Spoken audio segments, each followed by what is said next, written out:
everybody. Welcome. My name is Chris Palladino. In addition to serving as the president of the New Brunswick Development Corporation, I am first and foremost the proud son of two New Brunswick public school teachers.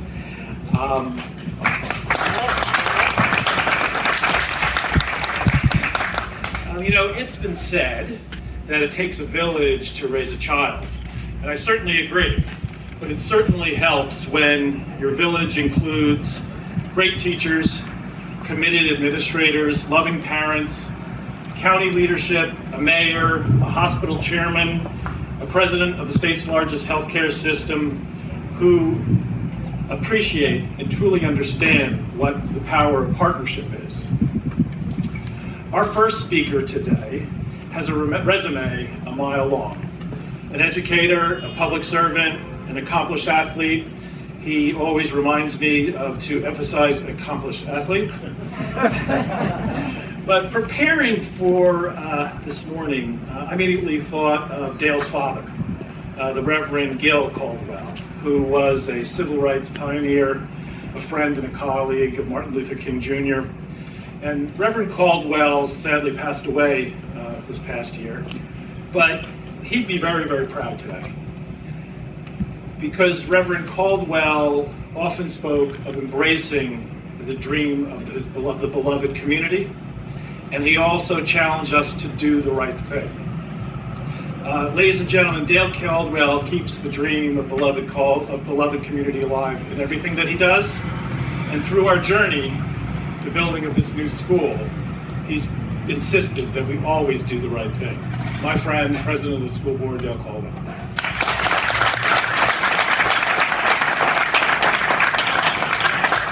Good morning, everybody, on this glorious day. And you don't know how much I have such admiration for Chris, DevCo, and the team. There, I call them our secret weapon in New Brunswick. We couldn't do all that we do without that. So on behalf of the Board of Education, I wanted to welcome everybody to this, one of the most historic days in New Brunswick's history.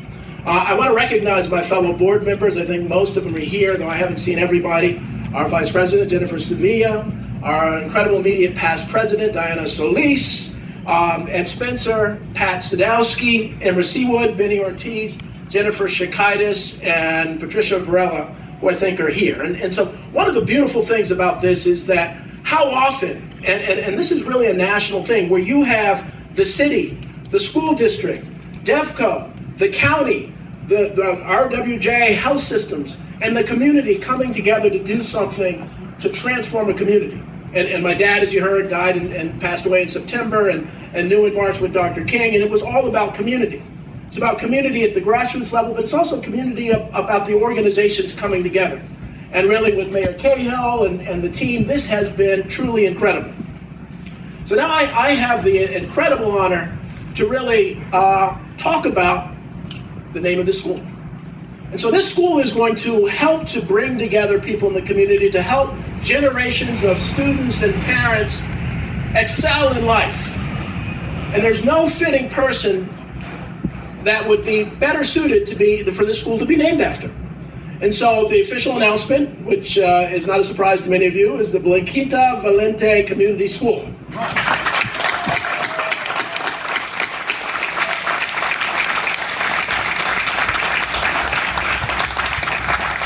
So before I invite the family to come up, and we're going to drop the mic, so to speak, let me say a little bit about who she is. I mean, there's a resume, as Chris said, but I remember when I first moved to New Brunswick in 1997, and I was nobody. But she treats everybody as somebody, no matter who you are. And so it kind of pains me that she's not here to experience this, because she really was a genuine person in politics, and we're missing that now. We're missing so many people on a national level who are really about the community. So who was she? Well, she was the first Latinx person to serve on the New Brunswick Board of Education from 1971 to 1974. So we're all standing in her footsteps. She was first to be on the City Council from 1990 to 2010, on the New Brunswick City Council. The Middlesex Freeholders, now called Commissioners, she was on that from an amazing 2005 to 2019.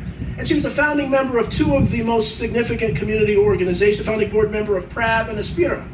So I could go on and on about who she was, but let's give her a round of applause.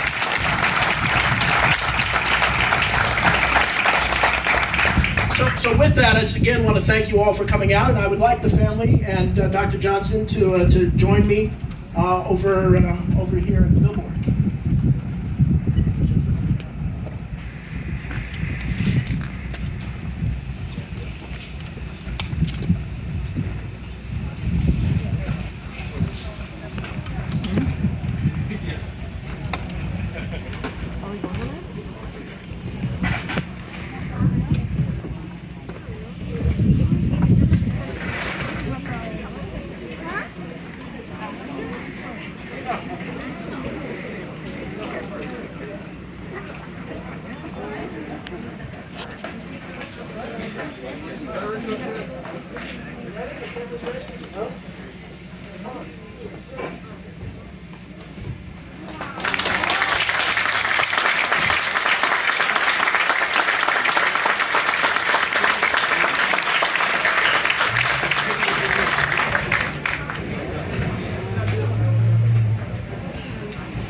I don't want to cut you off.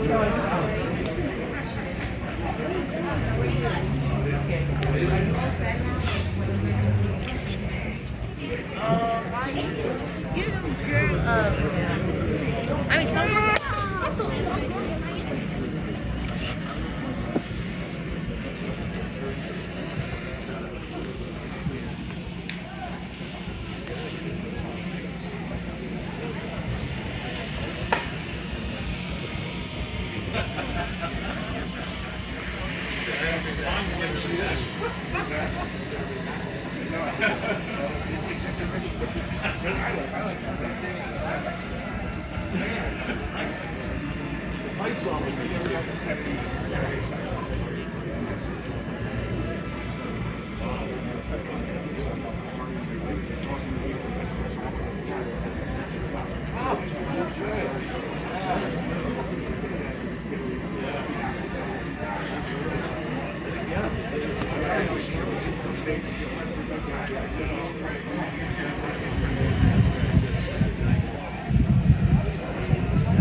All right, so for the second part of our program, yeah, why don't you introduce Tom? We now have the blessing to have Thomas Valente come up and speak. Thomas, you join us.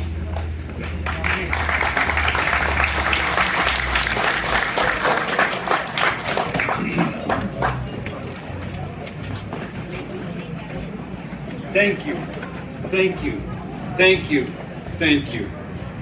Any words that I may be able to express will fall way short to adequately capture our tremendous gratitude to the New Brunswick Board of Education, the mayor, the city, Middlesex County, the Robert Wood Johnson Barnabas organization, and DevCo. I know that in my heart of hearts, Mom is smiling.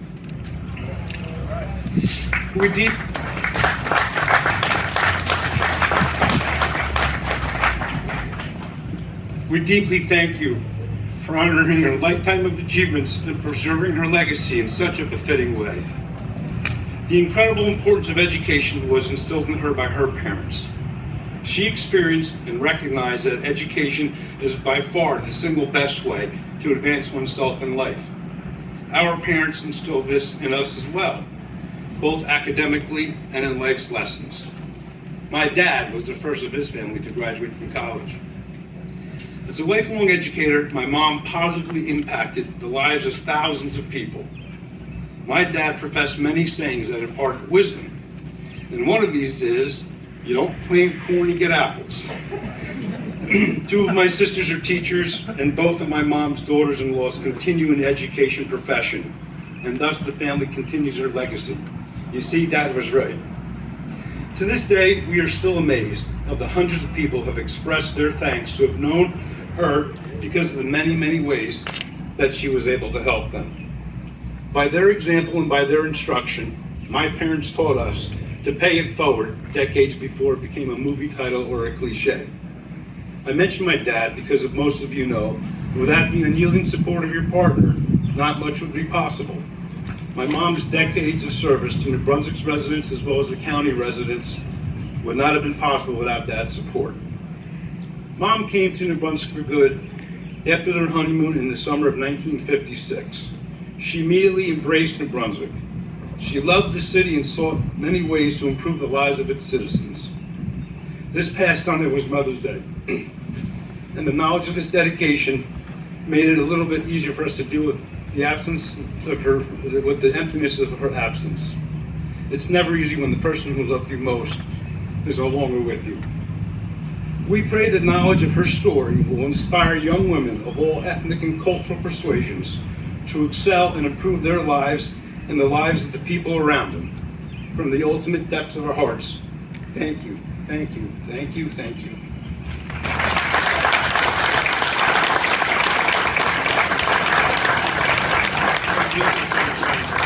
Thank you very much, Tom.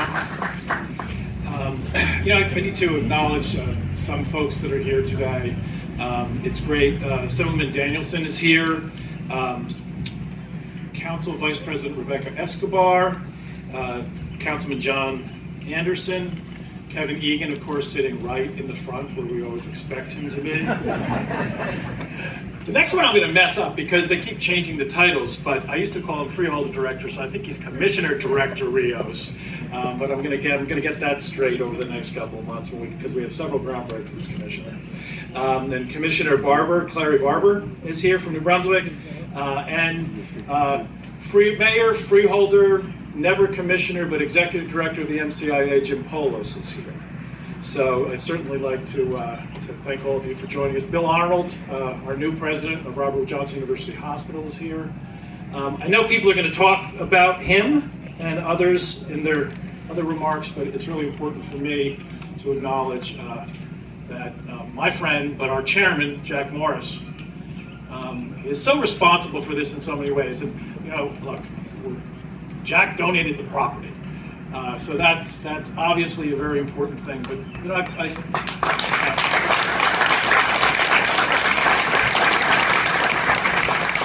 but it really started years ago, because I remember when Jack first interviewed Dr. Steve Labuti and called me and said, we got the chance to get one of the greatest researchers in the world to come to New Brunswick and to take the Cancer Institute in New Brunswick to the next level.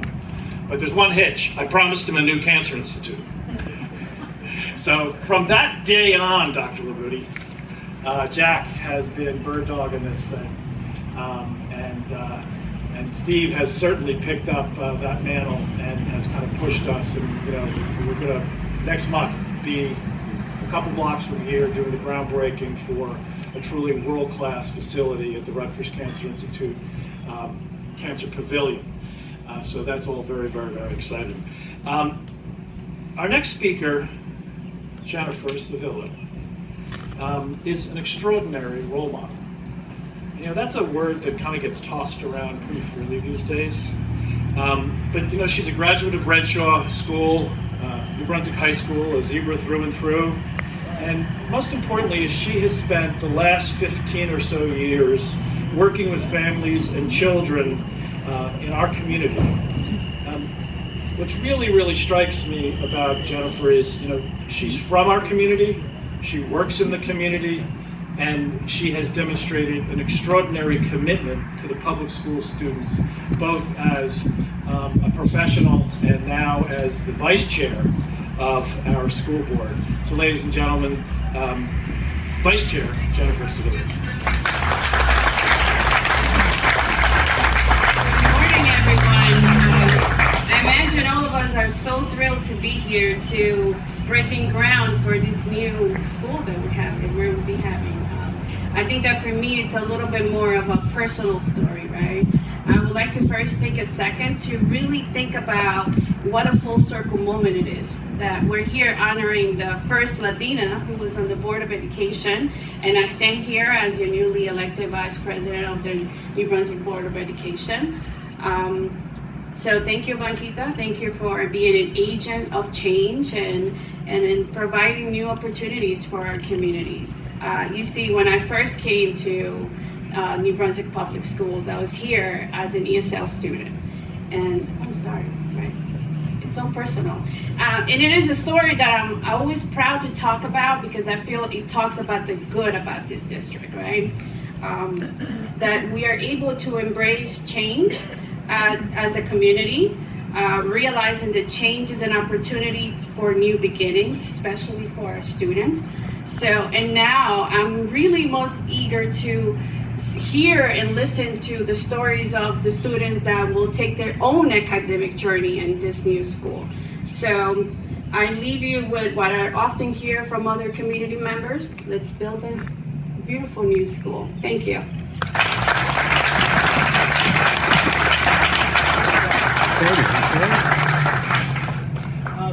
Dr. Johnson and I were talking one day during one of the early planning sessions for the school.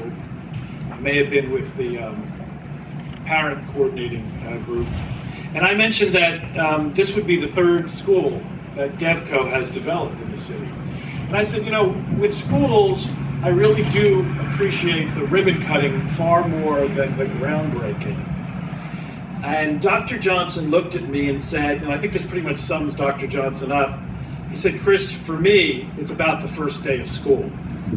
On the first day of school, when my students see the new school for the first time, smell the fresh paint, see the new desks, they're truly excited and everything is possible.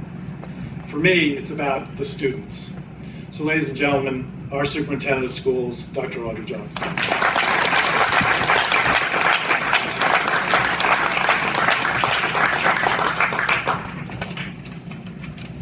Thank you, Mr. Palladino. Before I begin to say my remarks, today is the first day for me. I think it's the first day I've actually been out. It's great to be out, especially around people. Mayor Cahill, I don't think I've seen you physically in over a year. You're lucky. But just to be out, I feel the sense of normalcy. And my board members, I know, it's great to see you. And the community members. It makes me feel warm. It makes me feel great. This is such a remarkable event, a remarkable day, a sunny day. I know we're on the back end of what we had to go through, but as a community, I believe and I know New Brunswick has demonstrated through its strength what we can overcome. Other than that, I'm happy to see our students, my district leadership.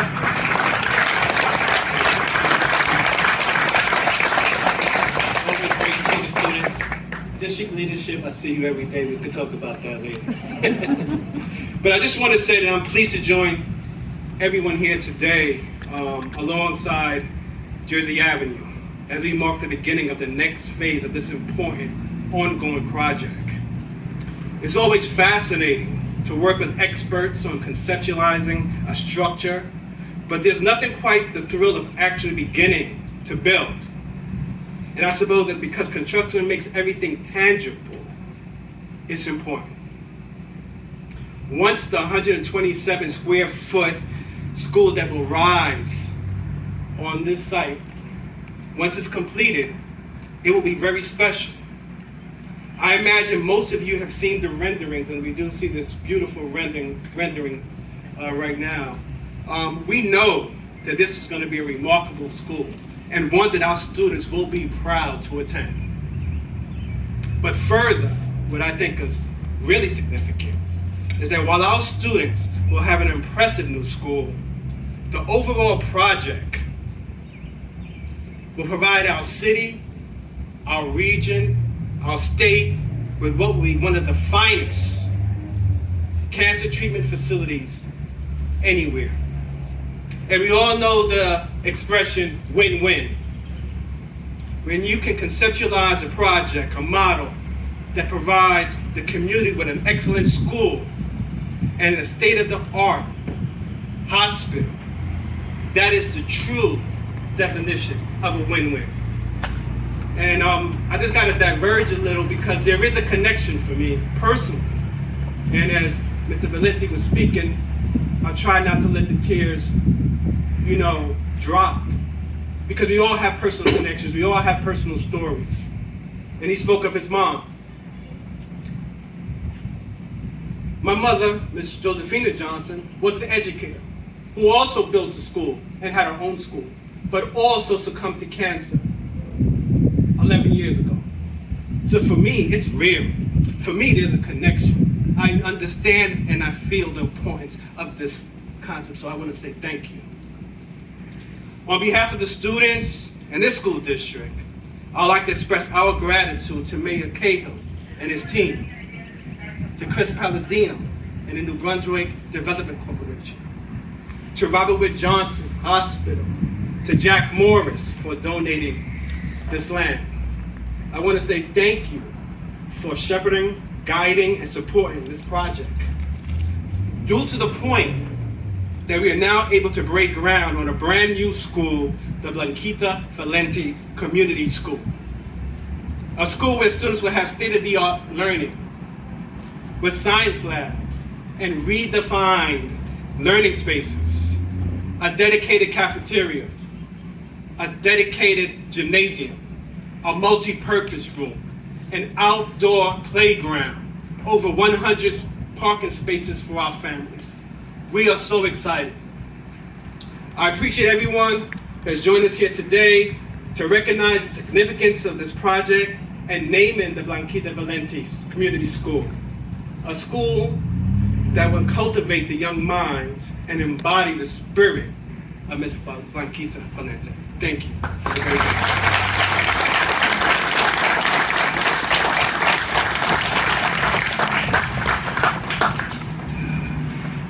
In most communities, folks would be surprised that the CEO of the state's largest healthcare system, the individual who, along with Jack Morris, built with Rutgers the state's largest academic health system, someone who's responsible for, and I lose count, 16 or 17 hospitals, 9,000 physicians, 35,000 employees, millions of patients a year, would expend the time, energy, and resources that Barry Ostrowski spent to get us to today's groundbreaking. It's because Barry Ostrowski doesn't just talk the talk, he walks the walk. I've often heard Barry speak about the social determinants of health. He talks about education, economic stability, neighborhood, community. These are recurring themes. In Barry's recent book, And you can buy this on Amazon.com, Barnes & Noble. I bought 6 of them. I'm sure Jack bought more. He talked about the importance of anchor institutions in our community. And Barry said, and I'm going to paraphrase, that there was a time when you, as an institution, if you hung around long enough, you got called an anchor institution. And that's no longer the definition in his mind. Anchor institutions must invest for the benefit of the entire community. Barry has certainly marshaled a tremendous investment in education in New Brunswick with his school. And he'll be back next month when we break ground with Dr. Labudi and Jack on the Rutgers Cancer Institute Pavilion. And then he'll be back the next month when we break ground on the New Jersey Technology and Innovation Hub. So ladies and gentlemen, Barry Ostrowski. Thank you.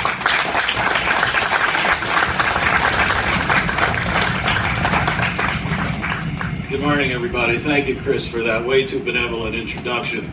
Congratulations to all, and particularly to the Valentic family. What a terrific way to celebrate an incredible legacy of an unbelievable woman.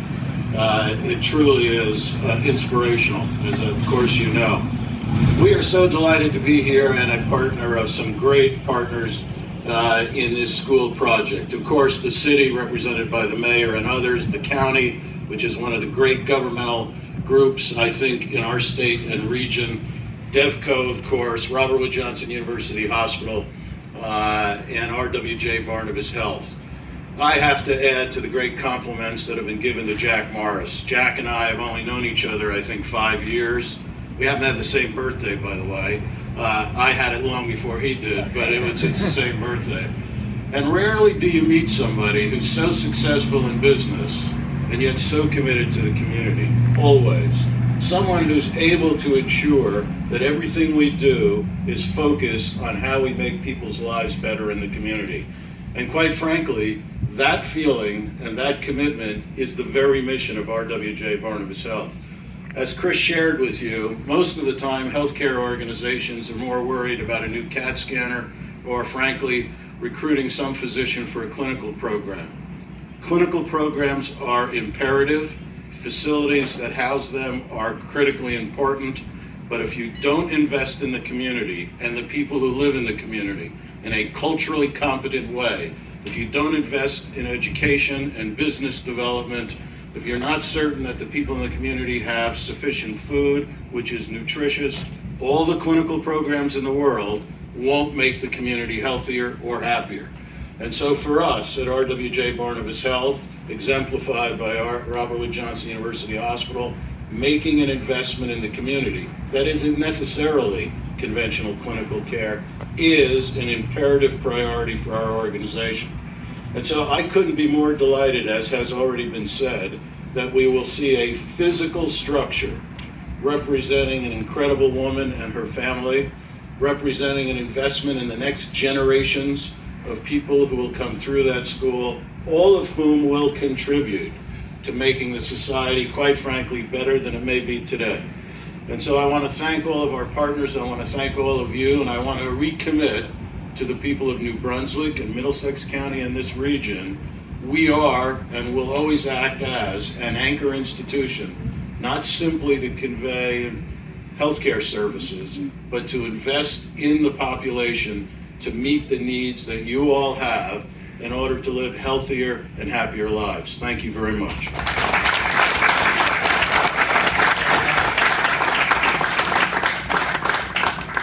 Getting towards the end.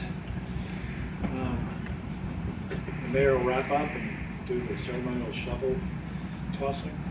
You know, I wish I had $1 for every groundbreaking shovel I shared with the mayor. I probably could actually retire. But you know, when it comes to celebrations of new schools, the mayor is very deliberate to make sure that our school board, administrators, teachers, parents, most importantly the students, are front and center in the story. But I have never seen him work harder, with more creativity, with more enthusiasm and tenacity that when the building of a new school is on the table for the students in New Brunswick.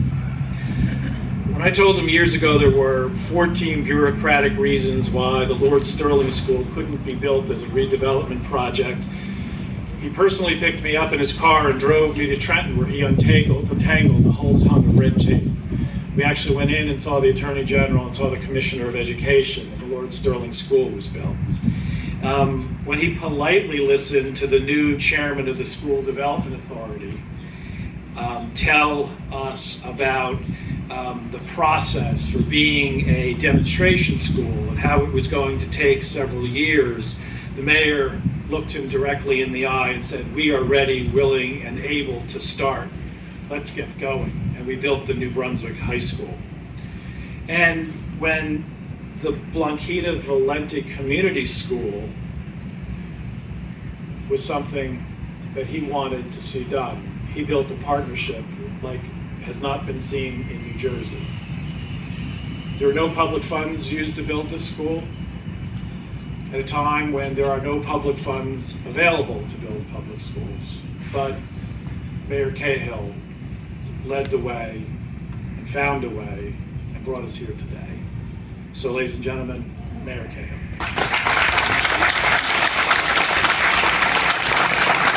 Thanks, Chris. We have at least $12. And if you can retire on $12, I'm glad to join you. So it's a pleasure to, and thank you, Chris, for those very, very, very kind remarks. And it's a pleasure to join with each and every one of you. Of course, it's always a pleasure to be with my colleagues on the City Council, Councilman Kevin Egan, Councilwoman Rebecca Escobar, Councilman John Anderson have joined us today, and I thank them and their council colleagues for all the help and support they give, not only on this project, but on so many things that help to make the city of New Brunswick the special place that it is. And today is certainly a special day in the city of New Brunswick in so many ways. One of the greatest gifts we can offer our young people is opportunity. And the opportunities offered by this new modern school will set the stage for successes of our students for decades. This new and exciting learning facility is reflective of the commitment of our community and all of those involved in making this school a reality to provide our children a nurturing environment and the opportunity to excel in their academic pursuits. Let me start off by thanking Barry Ostrowski and our partners at RWJ Barnabas for sharing this same commitment to our youth of our city, and for your dedication in helping to make New Brunswick a special, healthy, and important place for residents of all ages. Simply put, this school doesn't happen if not for the commitment of RWJ Barnabas to the communities that it serves. Thank you very much.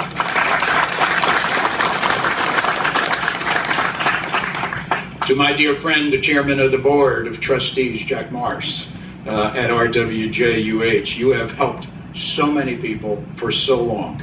Please know that your charitable efforts and philanthropy all the time, but particularly in the donation of the land for the development of this school, we are forever grateful for your generosity. Thank you so much, Jack. To Chris Palladino and all the staff at our redevelopment partner, DevCo, you're going to be busy for the next few years. But then again, what else is new? I am always mindful of and thankful for the opportunity to work with you as we together constantly strive to make sure that New Brunswick just keeps getting better. To Commissioner Director Ron Rios and New Brunswick's own Commissioner Clary Escona-Barber and all of the county commissioners, thank you for all that you do. Your support and commitment to career development and job training for our young people have been a critical part of the economic development opportunities that you have created not only here in New Brunswick, but throughout all of Middlesex County. And as I close, I'd like to thank Dr. Caldwell, all the members of the New Brunswick Board of Education, Dr. Johnson, the entire school administration, the members of the parent-teacher organization for recognizing and seizing upon the opportunity to build what will be a magnificent new community facility, and for your leadership and commitment to the children, families, and taxpayers of New Brunswick. Your efforts will provide a legacy for our community now and for generations to come. But let me also thank you for your decision to name this amazing new school after my dear friend and colleague, the incomparable Blanquita Valenti. Many of you heard me talk about Blanquita in recent months, and there are certainly many accolades that could be used to describe her. But Blanquita was, simply put, what all public servants should be. She was compassionate, intelligent, honest, and dedicated to the community that she served. Her passion for public service provided the impetus to make a real and meaningful impact in our community, particularly for those in need. She has amassed an unparalleled record of public service. The naming of this school provides our city a most fitting opportunity to celebrate Blanquita's life and all that she accomplished as a community-minded advocate who made a positive difference in the lives of so many. This new school will serve as a timeless reminder of her passion and dedication to education, and will help to ensure that the memory of her as a teacher, public servant, wife, mother, grandmother, and great-grandmother will never be lost. Generations of students may come and go through this school over time, but the impact that Blanquita had on so many people is everlasting. So I thank you all once again for being here today to mark this special occasion. And now we have some work to do. It is time to officially break ground on the new Blanquita B. Valenti Community School. Thank you so much, everybody. I just want to remind everybody on their way out, we have some souvenir notebooks commemorating the day with some information on Blanquita Valenti and cookies. So.